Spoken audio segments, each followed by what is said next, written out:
Hello बच्चों, स्वागत है आप सभी का एक और नई वीडियो में। आशा करता हूँ सभी बहुत अच्छे से होंगे और अपने अर्धवार्षिक परीक्षा की तैयारी अच्छे से कर रहे होंगे। अर्धवार्षिक परीक्षा के तैयारी की उसमें हमने एक सीरीज चला रखी है जिसमें हम अर्धवार्षिक परीक्षा से रिलेटेड जितने भी क्वेश्चन पेपर हैं वो आपको बता देते हैं और आप लोग क्या करते हैं उसकी तैयारी कर लेते हैं। तो इसी सीरीज में हम आगे क्वेश्चन पेपर को देखते हैं आज के। इससे पहले मैं ऑलरेडी कई वीडियो बना के अपलोड कर चुका। अगर आपने देखी नहीं कक्षा 9 से लेकर कक्षा 12 तक की, अगर आप जिस भी क्लास में आप हैं, अगर आपने अभी तक देखी नहीं है तो वीडियो सामने दिखाई दे रही है, चैनल पर जाकर आप वीडियो को देख सकते हैं। और अगर आपने पहली बार चैनल पर आए तो चैनल को सब्सक्राइब कर लीजिए ताकि ऐसी और सब्जेक्ट की वीडियो भी आपको मिलती रहे और आपने एग्जाम की तैयारी अच्छे से कर सकें। चलिए मिलते अगले उसमें बढ़ते हैं और करते हैं क्वेश्चन पेपर को देखते हैं। क्वेश्चन पेपर आज जो हम देखने वाले हैं यह है अर्धवार्षिक परीक्षा 2025-26 के लिए, विषय हिंदी कक्षा 12।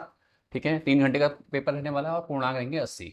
निर्देश दिया है सभी प्रश्न अनिवार्य है, प्रश्नों के निर्धारित अंक उनके सम्मुख अंकित है। खंड क देख लीजिए। खंड क क्या है, निम्नलिखित गद्यांश को पढ़कर पूछे गए प्रश्नों के उत्तर दीजिए। 10 मार्क्स का ये रहने वाला है। तो आपने क्या करना है, सिंपल इस पूरा पैराग्राफ को पढ़ लेना इजीली। और पूरा पैराग्राफ पढ़ने के बाद, ठीक है, पूरा पैराग्राफ पढ़ लीजिए। उसका नीचे कुछ क्वेश्चन दिए, इनको पढ़ लीजिए। ठीक है, क्वेश्चन यहाँ से क से स्टार्ट है। व्यक्ति की शोभा और आकड़न किसे बताया गया है और क्यों। ठीक है, ये आपको क्वेश्चन दिए गए हैं 9 तक, यहाँ तक आपने पढ़े ना। क्वेश्चन नंबर 2 को देखते हैं। क्वेश्चन नंबर 2 है, निम्नलिखित में से किसी एक विषय पर लगभग 200 शब्दों में निबंध लिखना। 8 नंबर का ये रहने वाला है।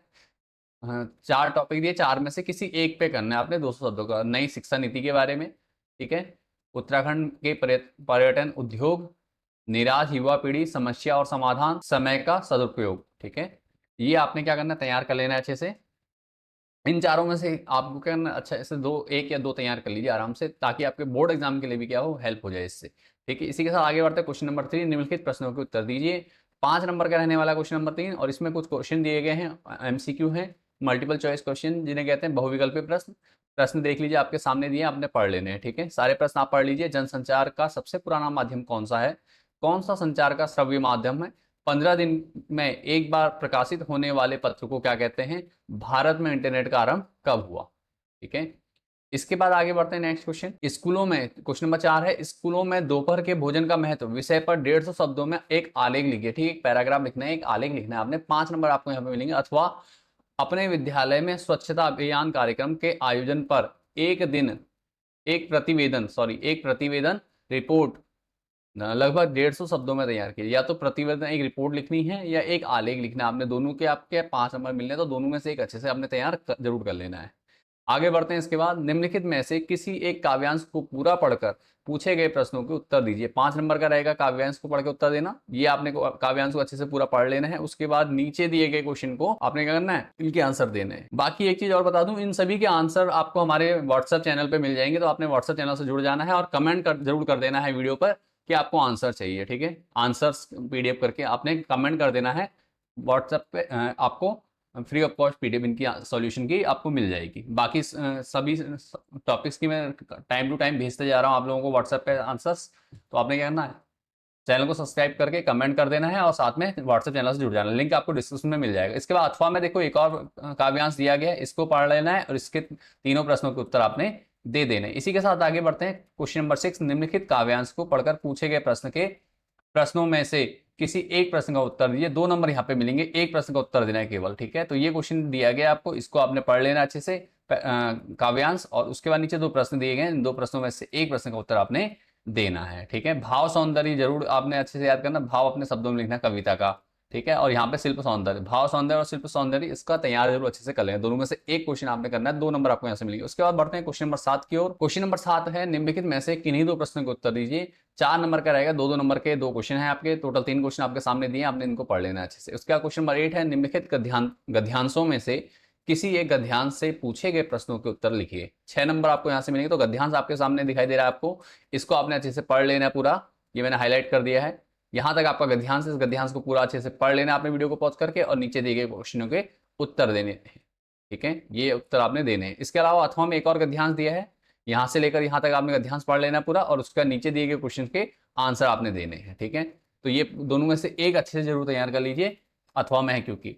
उसके बाद क्वेश्चन नंबर 9 है, निम्नलिखित प्रश्नों में से किन्हीं 2 प्रश्नों के उत्तर दीजिए। ठीक है, निम्नलिखित प्रश्नों में से किन्हीं 2 प्रश्नों के उत्तर दीजिए। 4 नंबर रहेंगे, सिर्फ 2 प्रश्न करने हैं। तो ये आपके पाठ्य पुस्तक के प्रश्न हैं, इनमें से आपने करना 2 क्वेश्चन अच्छे से तैयार जरूर कर लेने। आगे बढ़ते हैं इसी के साथ। क्वेश्चन नंबर 10, निम्नलिखित प्रश्नों में से किन्हीं 2 प्रश्नों के उत्तर लिखिए, 3 नंबर का। ठीक है, 2 प्रश्नों के उत्तर करने, 3 नंबर मिलेंगे, तो 1.5 नंबर के आपके क्वेश्चन रहने वाले। तो ये 4 क्वेश्चन दिए गए, इनको अच्छे से आपने पढ़ लेना है, ठीक है। इन सभी क्वेश्चंस को अच्छे से पढ़ लीजिए। उसके बाद क्वेश्चन नंबर 11 है, जूझ कहानी के सार अपने शब्दों में लिखिए, ठीक है। 4 नंबर मिलेंगे। जो जूझ कहानी है उसका जो सार है वो आपने अपने शब्दों में लिखना है। 4 नंबर। या यशोधर बाबू के चरित्र की विशेषताएं आप बताइए, ठीक है। दूसरा अथवा में क्वेश्चन है ये। इन दोनों क्वेश्चन को आप दोनों में से एक अच्छे से तैयार जरूर कर लिए। खंड ख में देखिए क्या है। खंड ख है आपका संस्कृत से, जो आपकी अनिवार्य संस्कृत होती है उससे संबंधित है।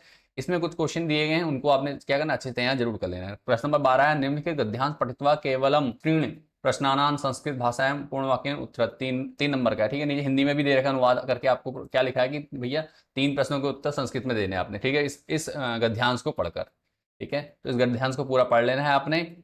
और ये 4 क्वेश्चन, इनमें से किसी 3 क्वेश्चन के उत्तर आपने देने हैं, ठीक है। अगला क्वेश्चन है क्वेश्चन नंबर 13, अधोलिखित श्लोक पठित्वा कूडपि तीन प्रश्नों संस्कृत भाषा में वाक्य पूर्ण वाक्य उत्तर लिखत।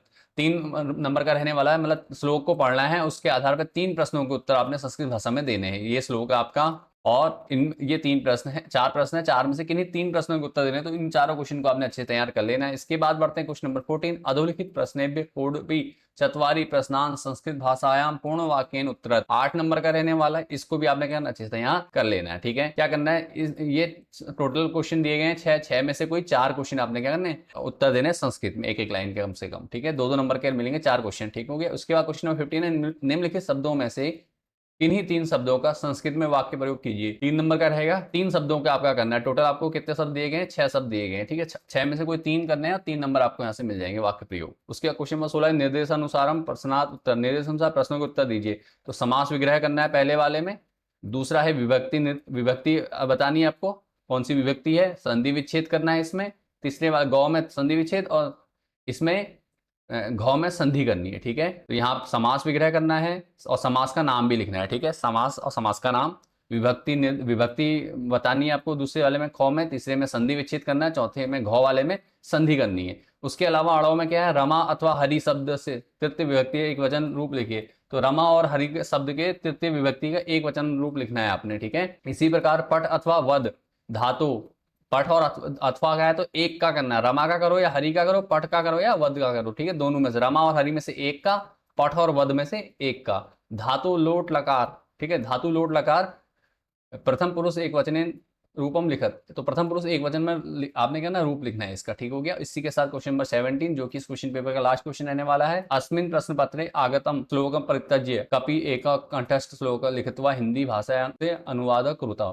ठीक है। इस प्रश्न पत्र में आए हुए श्लोक को छोड़कर कोई एक कंठस्थ श्लोक लिखिए और उसका हिंदी में अनुवाद कीजिए, ठीक है। मतलब आपने एक याद किया हुआ, अपनी पाठ्य पुस्तक से याद किया हुआ एक श्लोक लिखना है जो इस पेपर में ना आया हो, और उसका क्या करना है, उसका श्लोक का अर्थ लिखना, अनुवाद करना है आपने, ठीक है। तो टोटल आपके 17 क्वेश्चन है, और ये 17वां क्वेश्चन 4 नंबर का रहने वाला अनुवाद और श्लोक लिखने का। तो आपने क्या करना है, इन सबको अच्छे से तैयार जरूर कर लेना है। और आंसर अगर इनके चाहिए आपको तो आप मुझे कमेंट कर देंगे, मैं आपको क्या करूंगा, कमेंट का उत्तर मैं कमेंट के सारे कमेंट कर देंगे आंसर शीट के लिए, और व्हाट्सएप चैनल से मिल जाएंगे। तो व्हाट्सएप चैनल पे आपको क्या होगी, इसकी सॉल्यूशन भी आपको प्रोवाइड करा दिया जाएगा, ठीक है।